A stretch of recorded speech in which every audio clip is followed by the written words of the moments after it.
الشيطان الرجيم بسم الله الرحمن الرحيم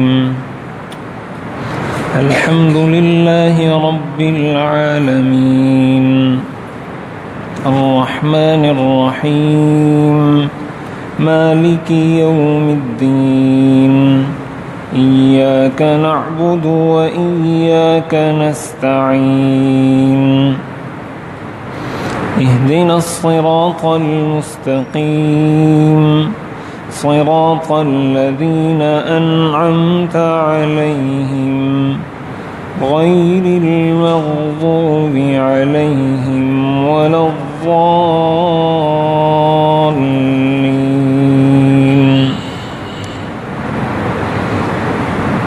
تمام تعریفیں اللہ کے لیے ہیں جو تمام جہانوں کو پالنے والا ہے۔ الرحمن بہت مہربان ہے، الرحیم نہایت رحم کرنے والا ہے۔ مالک یوم الدین مالک ہے روز جزا کا، قیامت کے دن کا، بدلے کے دن کا مالک ہے۔ ایاک نعبد تیری ہی ہم عبادت کرتے ہیں، وَإِيَّاكَ نَسْتَعِينُ اور تجھ ہی سے ہم مدد مانگتے ہیں۔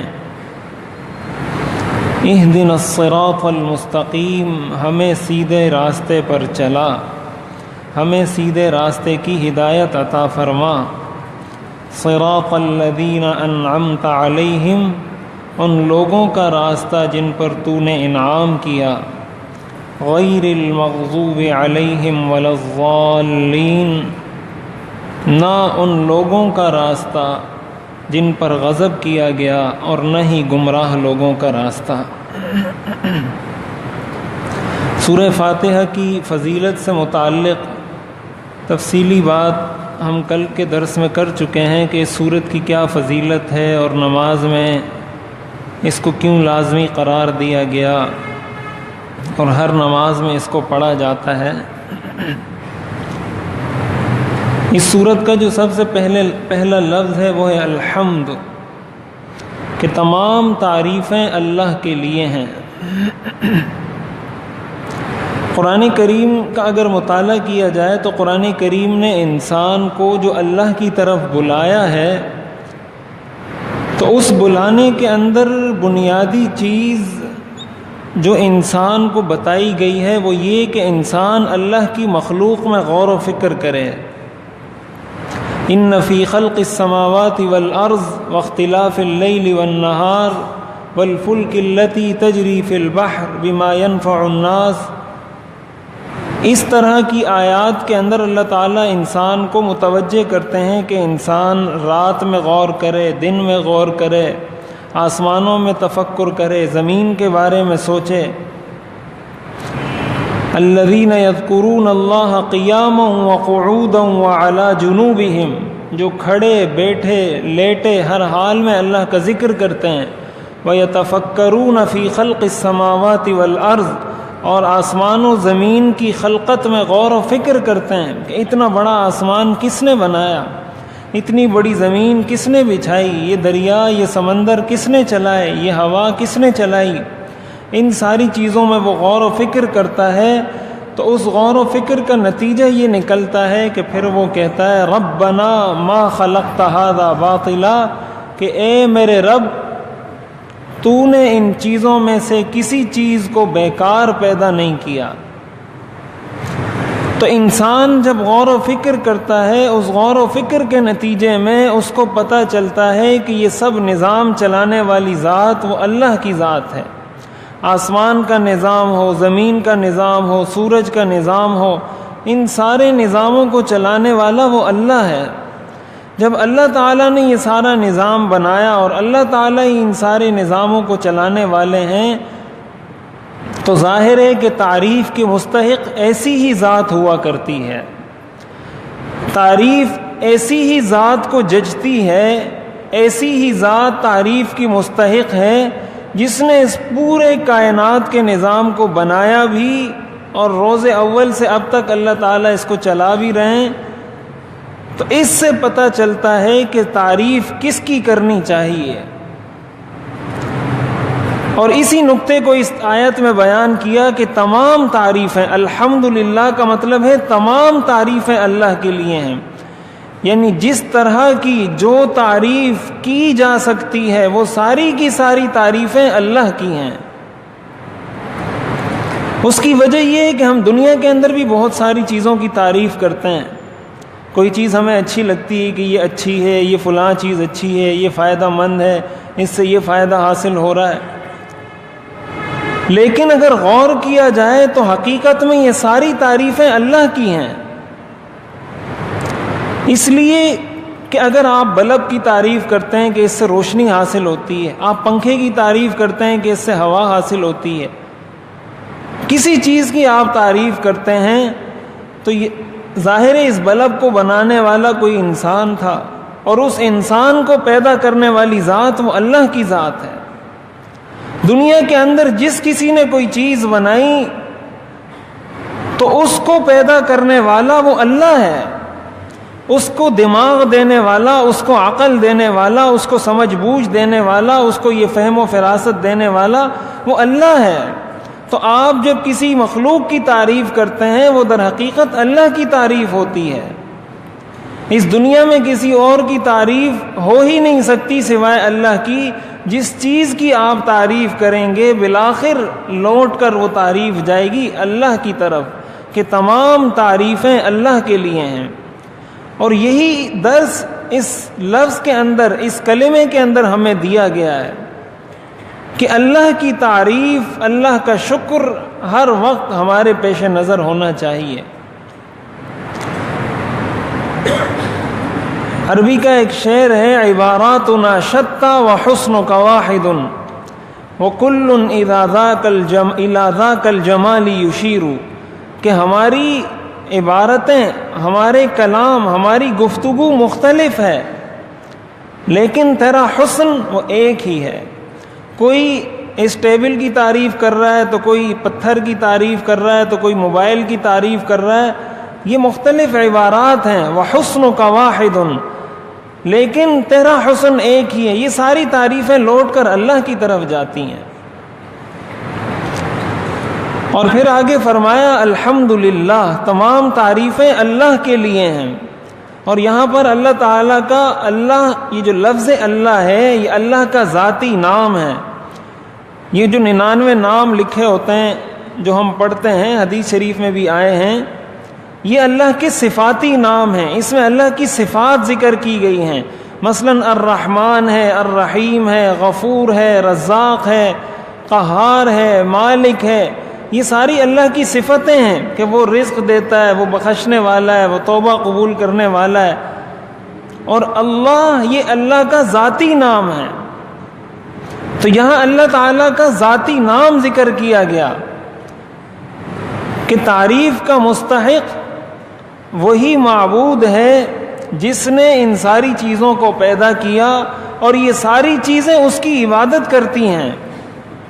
کل فی فلک یسبحون، اللہ تعالیٰ فرماتے ہیں ہر چیز میری تسبیح بیان کرتی ہے۔ وَإِن مِّن شَيْءٍ إِلَّا يُسَبِّحُ بِحَمْدِ رَبِّهِ إِلَّا يُسَبِّحُونَ بِحَمْدِ رَبِّهِمْ وَلَٰكِن لَّا تَفْقَهُونَ تَسْبِيحَهُمْ، کہ ہر چیز اللہ کی تسبیح بیان کرتی ہے۔ تو جب ساری مخلوقات، پرند چرند، درندے، حیوانات، جانور، سارے اللہ کی عبادت کر رہے ہیں تو ایسی ہی ذات ہے جس کی تعریف کی جا سکتی ہے۔ اس لیے اللہ تعالیٰ کا یہاں ذاتی نام ذکر کیا گیا کہ وہ اللہ ہے۔ الحمدللہ، تمام تعریفیں اللہ کے لیے ہیں۔ اور پھر آگے فرمایا رب العالمین، جو تمام جہانوں کو پالنے والا ہے۔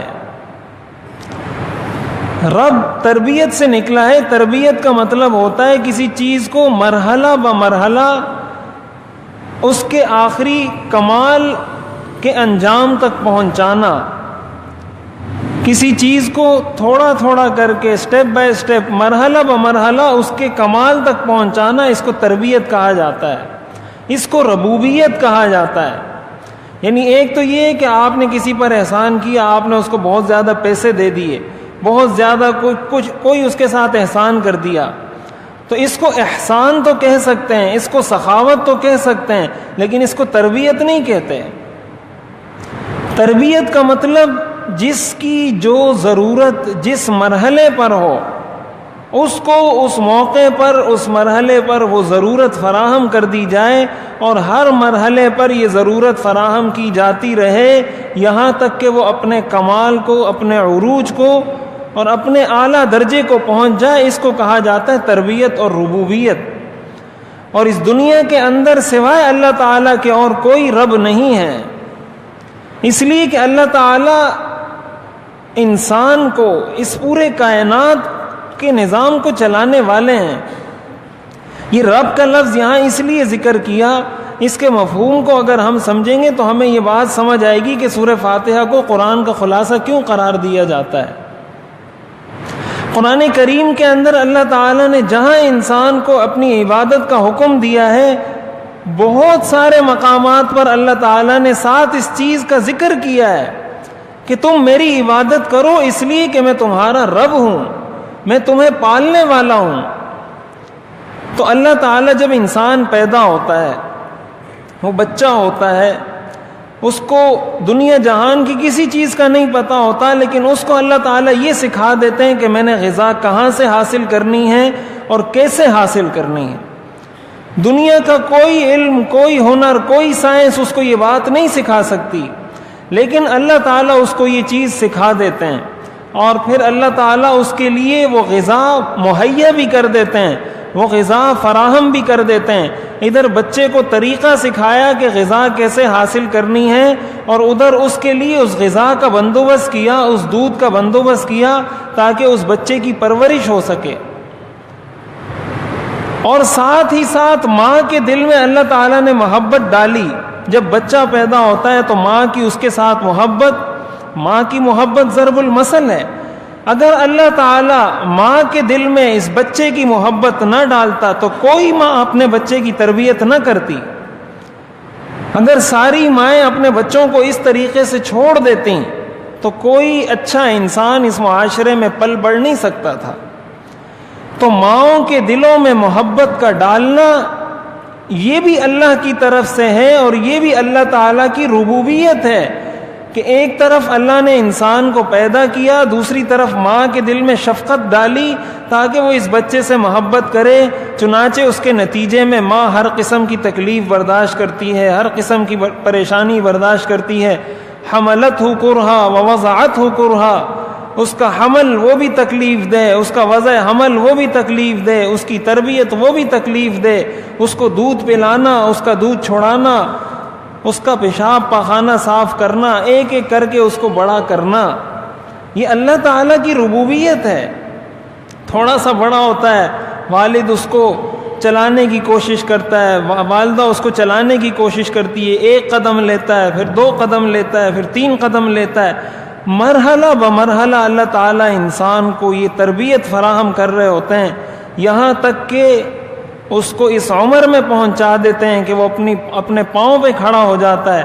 سمجھ بوجھ اللہ تعالیٰ اس کو عطا فرما دیتے ہیں، اور اس مرحلے پر پہنچ کر بھی اللہ تعالیٰ انسان کو چھوڑتے نہیں ہیں۔ اس موقع پر بھی اللہ تعالیٰ نے انسان کے جو یہ نظام بنایا، اللہ تعالیٰ فرماتے ہیں وَفِي أَنفُسِكُمْ أَفَلَا تُبْصِرُونَ، کہ اور ساری چیزیں چھوڑو، ذرا اپنے آپ میں غور و فکر کرو۔ تمہاری یہ آنکھیں، تمہاری یہ زبان، تمہارے یہ کان، تمہارا یہ دل، پھیپڑے، گردے، ہاتھ، یہ سارا نظام کیسے چل رہا ہے؟ کون چلا رہا ہے اس نظام کو؟ اگر ایک بلب خود نہیں بن سکتا، ایک پنکھا خود نہیں بن سکتا، ایک لکڑی خود آپ کو تراشی خراشی ہوئی نہیں مل سکتی، تو انسان کا یہ سارا نظام کیسے خود بخود چل رہا ہے؟ میں نے ایک جگہ پڑھا کہ کوئی شخص تھا، دنیا کا کوئی مالدار ترین آدمی تھا، مجھے اب اس کا نام یاد نہیں رہا، یونانی تاجر تھا کوئی، تو اس کو اللہ تعالیٰ نے باقی ساری نعمتیں دی تھیں اور دنیا کا مالدار ترین آدمی تھا، بس ایک نعمت اس سے چھینی تھی، اور وہ نعمت یہ تھی کہ اس کی جو یہ آنکھیں تھی، یہ جو پلکیں ہیں، یہ جو ہم اس کو اپنی مرضی سے اٹھاتے ہیں اور اوپر اٹھاتے ہیں اور نیچے کرتے ہیں، یہ طاقت اللہ تعالیٰ نے ختم کر دی تھی. یعنی وہ اپنی پلکیں اٹھا نہیں سکتا تھا. جب صبح ہوتی تھی تو اس کی پلکیں کسی چیز کے ذریعے یہاں چپکا دی جاتی تھیں، اور جب شام ہوتی تھی تو وہ چیز ہٹا کر اس کی پلکیں جھک جاتی تھی. یہ پلکیں اس کی اوپر نیچے نہیں ہوتی تھیں. اس سے کسی نے پوچھا کہ تمہاری سب سے بڑی خواہش کیا ہے، کیا چاہتے ہو کہ تمہیں کیا مل جائے اس دنیا کے اندر؟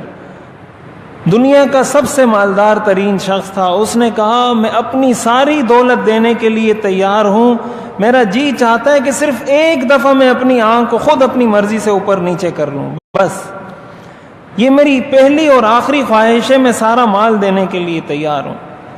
تو ہم دن میں اس کو کتنی دفعہ اوپر نیچے کرتے ہیں؟ یہ خود یہ سارا نظام چل رہا ہے. دل کا جو پورا نظام ہے کتنی دفعہ یہ دھڑکتا ہے، ہزاروں لاکھوں مرتبہ دھڑکتا ہے، خون پاس کرتا ہے، خون آتا ہے، خون جاتا ہے، سارے جسم کو خون کی سپلائی ہوتی ہے.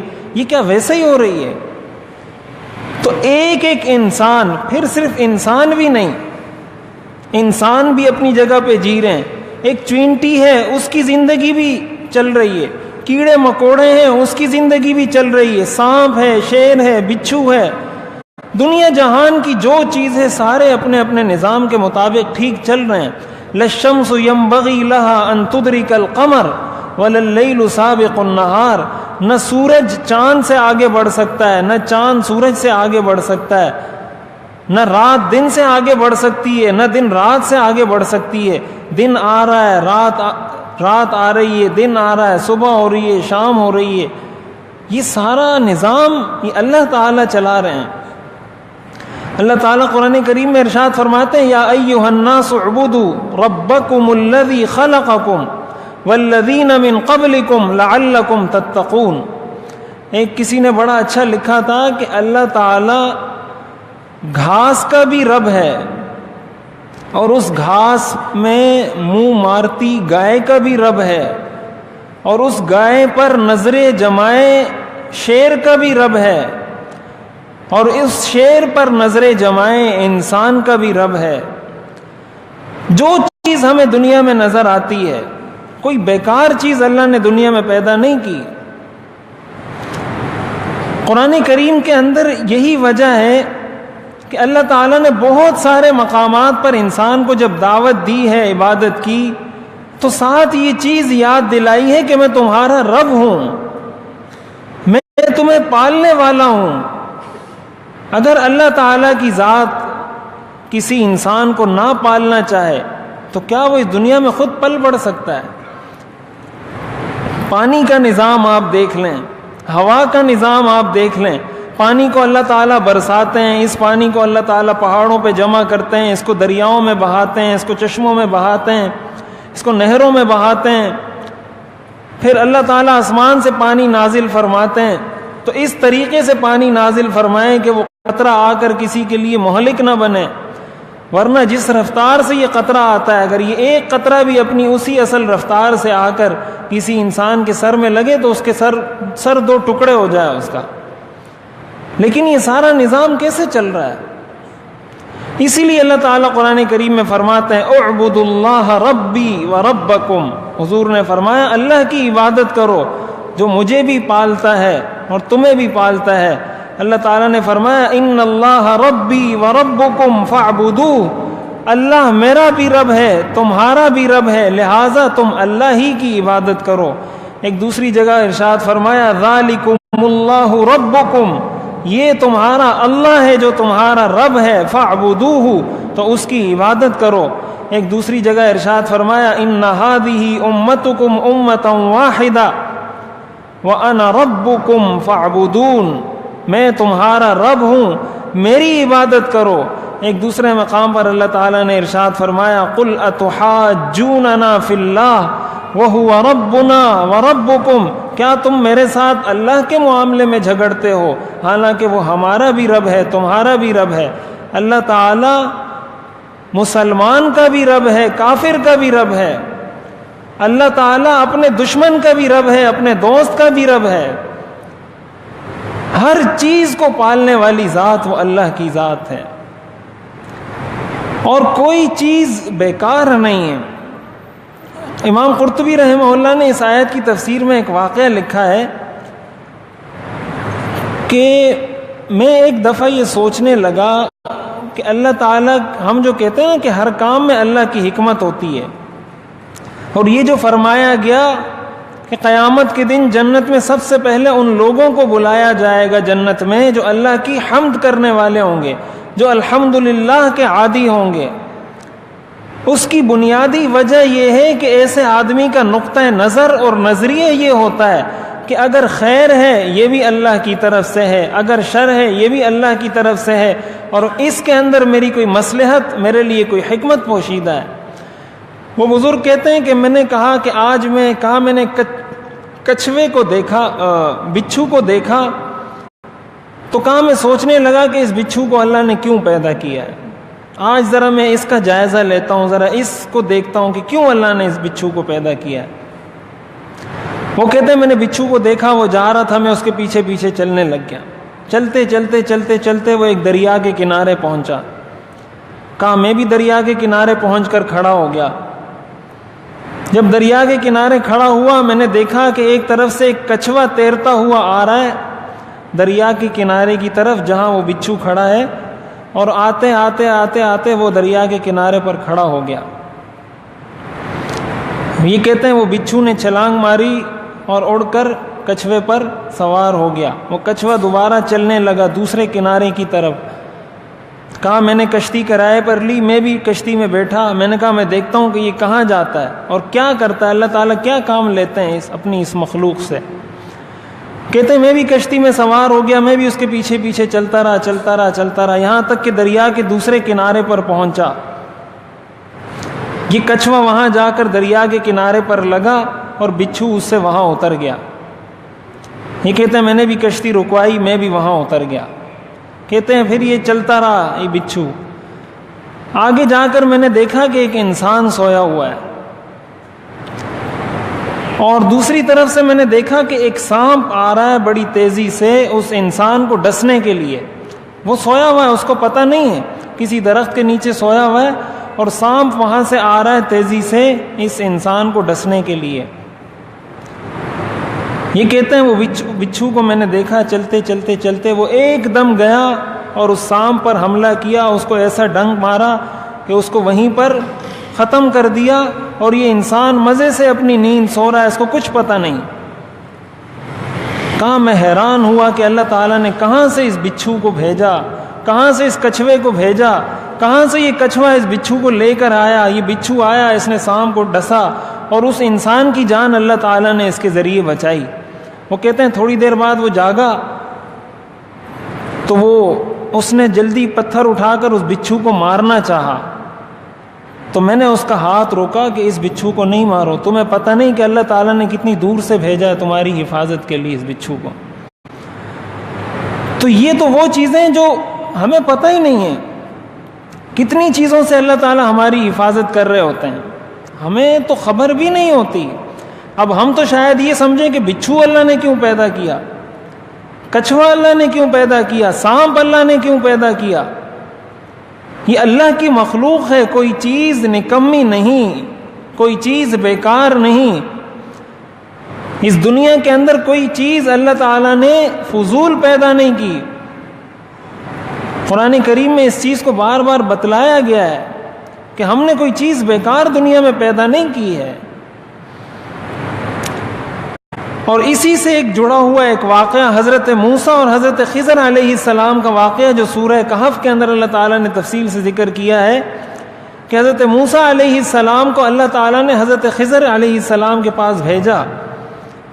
تو جب وہ گئے، اللہ تعالیٰ کبھی کبھی یہ چیزیں دکھاتے ہیں انسانوں کو، اس لیے دکھاتے ہیں تاکہ اس کا یہ عقیدہ پختہ ہو جائے کہ یہ جو سب کچھ ہو رہا ہے، چاہے مجھے اچھا لگے مجھے برا لگے، اس میں اللہ کی یقیناً کوئی حکمت ہے۔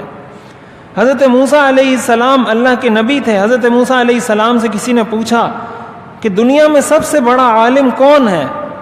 تو ظاہر ہے حضرت موسیٰ علیہ السلام وقت کے پیغمبر تھے، وقت کے نبی تھے، اور پیغمبر سے زیادہ علم تو کسی کے پاس نہیں ہوتا۔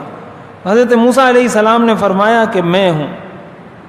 بخاری شریف کی روایت ہے حدیث شریف میں آتا ہے کہ اللہ تعالیٰ کو حضرت موسیٰ علیہ السلام کی یہ بات پسند نہیں آئی، اگرچہ ان کی یہ بات ٹھیک تھی کہ میں سب سے بڑا عالم ہوں، لیکن انہوں نے اس چیز کو اللہ کی طرف سپرد نہیں کیا کہ اللہ زیادہ بہتر جانتے ہیں۔ چنانچہ حضرت موسیٰ علیہ السلام کو اللہ تعالیٰ نے حکم دیا کہ آپ یہاں سے چلیں اور جائیں، میرا ایک بندہ ہے اس سے ملیں، کچھ نشانی بتائی کہ یہ مچھلی رکھیں اپنے پاس، اور جب یہ اس سے نکل جائے، تھیلی سے نکل کر چلی جائے، اس جگہ اس کو ڈھونڈنا، تمہیں وہ آدمی مل جائے گا۔ یہ قرآن کریم کی آیات ہیں ساری۔ چنانچہ حضرت موسیٰ علیہ السلام گئے، اور قصہ مختصر یہ کہ ملاقات ہوئی حضرت خضر علیہ السلام سے۔ حضرت خضر علیہ السلام سے کہا کہ میں آپ سے کچھ سیکھنا چاہتا ہوں۔ حضرت خضر نے فرمایا تم میرے ساتھ نہیں رہ سکتے، انک لن تستطیع معی صبرا، تم میرے ساتھ صبر نہیں کر سکتے۔ حضرت موسیٰ نے فرمایا ستجدنی انشاء اللہ صابرا، کہ انشاءاللہ آپ مجھے صبر کرنے والا پائیں گے۔ انہوں نے کہا ٹھیک ہے، اگر آپ صبر کر سکتے ہیں تو بس جو میں کروں مجھ سے کچھ پوچھنا نہیں کہ یہ کام کیوں کیا۔ حضرت موسیٰ علیہ السلام نے فرمایا ٹھیک ہے۔ چلتے رہے، ایک کشتی میں سوار ہوئے، کشتی والے کو کرایہ دینے کی کوشش کی، کشتی والے نے کہا میں آپ سے کرایہ نہیں لیتا۔ چلتے رہے سمندر میں، حضرت خضر علیہ السلام نے اس کشتی کا ایک تختہ نکال دیا۔ چلتے چلتے حضرت موسیٰ علیہ السلام فرماتے ہیں میں نے کہا کہ اس نے ہمارے ساتھ احسان کیا ہے، آپ اس کی کشتی سے یہ نکال رہے ہیں، لکڑی نکال رہے ہیں آپ، یہ تو اس کے لیے نقصان دہ بات ہے۔ انہوں نے کہا میں نے تمہیں کہا نہیں تھا کہ تم میرے ساتھ نہیں چل سکتے؟ حضرت موسیٰ علیہ السلام نے فرمایا میں بھول گیا تھا، اس پر آپ میرا مواخذہ نہ کریں، آئندہ میں خیال کروں گا۔ انہوں نے کہا چلیں۔ آگے چلتے رہے، ایک بچہ تھا بہت خوبصورت، کھیل رہا تھا، حضرت خضر علیہ السلام گئے، اس کو پکڑ کر قتل کر دیا۔ حضرت موسیٰ علیہ السلام نے پوچھا اقتلت نفسا زکیۃ بغیر نفس، کہ ایک بے گناہ بچے کو، معصوم بچے کو آپ نے بلا وجہ قتل کر دیا۔ حضرت خضر نے فرمایا الم اقل لک انک لن تستطیع معی صبرا، کیا میں نے تمہیں کہا نہیں تھا کہ تم صبر نہیں کر سکتے؟ حضرت موسیٰ علیہ السلام نے فرمایا کہ بس ایک مرتبہ، ایک مہلت مزید دے دو، اگر اس کے بعد میں نے کیا تو بس اس کے بعد میں آپ کے ساتھ نہیں رہوں گا۔ انہوں نے کہا ٹھیک ہے۔ آگے چلتے رہے، ایک بستی میں پہنچے، اس بستی والوں کو کہا کہ ہم یہاں مہمان آئے ہیں، ہمارا کچھ اکرام کرو۔ انہوں نے کہا ہم تمہارا اکرام نہیں کرتے۔ اتنے میں دیکھا کہ ایک دیوار تھی جو گر رہی تھی، حضرت خضر علیہ السلام اٹھے اور اس دیوار کو ٹھیک کر دیا، اس کے بلاک وغیرہ جو بھی چیزیں تھیں اس کو ٹھیک کر کے کھڑا کر دیا۔ حضرت موسیٰ علیہ السلام نے فرمایا کہ انہوں نے ہماری مہمان نوازی سے انکار کیا، آپ کو چاہیے تھا کہ کچھ ان سے اجرت لیتے، کوئی مزدوری لیتے تاکہ ہم کھانا کھا لیتے، آپ نے کیوں مفت میں ان کو یہ چیز صحیح کر کے دی؟ انہوں نے فرمایا ھذا فراق بینی و بینک، اب میرے اور تمہارے راستے جدا ہیں، تم میرے ساتھ مزید نہیں چل سکتے۔ پھر حضرت خضر علیہ السلام نے حضرت موسیٰ علیہ السلام کو بتایا کہ وہ جو میں نے کشتی سے لکڑی نکالی تھی وہ اس لیے نکالی تھی کہ اس دریا کے کنارے پر ایک ظالم بادشاہ ہے، وہ دیکھتا ہے جو بھی صحیح سالم کشتی ہوتی ہے وہ اس کو اپنے پاس روک لیتا ہے یا اس سے وہ ٹیکس وصول کرتا ہے۔ میں نے اس کشتی کو عیبدار اس لیے کیا کہ اس نے ہمارے ساتھ احسان کیا ہے تاکہ یہ اس ظلم سے بچ جائے۔ اور یہ جو تم کہہ رہے تھے کہ تم نے بچے کو قتل کیوں کیا، بچے کو میں نے اس لیے قتل کیا کہ اس بچے کے والدین بہت نیک تھے، بہت نیک ہیں، اور یہ بچہ بڑا ہو کر اپنے والدین کی گمراہی کا سبب بنتا، یہی بچہ اپنے ان والدین کو کافر بناتا، اس لیے میں نے اس کو قتل کیا تاکہ اللہ تعالیٰ ان کو کوئی اور بچہ عطا کر دیں اور ان کے والدین اس گمراہی اور کفر سے بچ جائیں۔ اور یہ جو میں نے دیوار کو سیدھا کیا یہ اس لیے کیا کہ اس کے نیچے ایک آدمی تھا اللہ کا بڑا نیک، اس کی اولاد کا خزانہ دفن تھا، میں نے اس لیے اس دیوار کو ٹھیک کیا تاکہ یہ بچے جب بڑے ہو جائیں تو بڑے ہونے کے بعد اپنا خزانہ اس زمین سے نکال لیں۔ حضرت خضر علیہ السلام نے یہ ساری چیزیں بتائی، یہ قرآن کریم کی آیات کا ترجمہ کیا ہے میں نے سارا۔ تو اب دیکھنے میں کشتی سے لکڑی نکالنا، بچے کو قتل کرنا، دیوار کو سیدھا کرنا، یہ ساری چیزیں ایسی ہیں کہ انسان کہتا ہے اس میں کیا حکمت ہوگی؟ تو انسان کی عقل، انسان کی سوچ بہت محدود ہے، اللہ تعالیٰ رب العالمین ہے. اللہ تعالیٰ نے اس دنیا کا نظام چلانا ہے، اس دنیا کی پرورش کرنی ہے. اللہ تعالیٰ اس دنیا کا پروردگار ہے. تو اس دنیا میں اگرچہ ہمیں کوئی تکلیف پہنچے تو اللہ تعالیٰ نے ہمیں اس بات کی تو اجازت دی ہے کہ اگر تمہیں کوئی غم ہوتا ہے تو ٹھیک ہے، غم پر میں تمہیں نہیں پکڑتا، لیکن اس غم کے نتیجے میں اگر کوئی انسان شکوے شکایت شروع کر دیتا ہے، اللہ تعالیٰ سے لڑنا شروع کر دیتا ہے، یا لوگوں کے سامنے اپنی شکایتیں بیان کرنا شروع کر دیتا ہے، اس کا مطلب یہ ہے کہ وہ اللہ تعالیٰ کی اس ربوبیت کی شان کی نفی کر رہا ہے. گویا وہ اللہ تعالیٰ کو رب نہیں مانتا، اس لیے کہ اللہ تعالیٰ اگر رب ہے تو اللہ تعالیٰ ہر نظام کو اپنی مرضی سے اس مخلوق کی حکمت کے لیے چلا رہے ہیں. یہی وجہ ہے کہ حدیث شریف میں فرمایا گیا کہ قیامت کے دن جنت میں سب سے پہلے جن لوگوں کو بلایا جائے گا یہ وہ لوگ ہوں گے جو اللہ کی خوشی اور غمی دونوں حالتوں میں تعریف کرنے والے ہوں گے.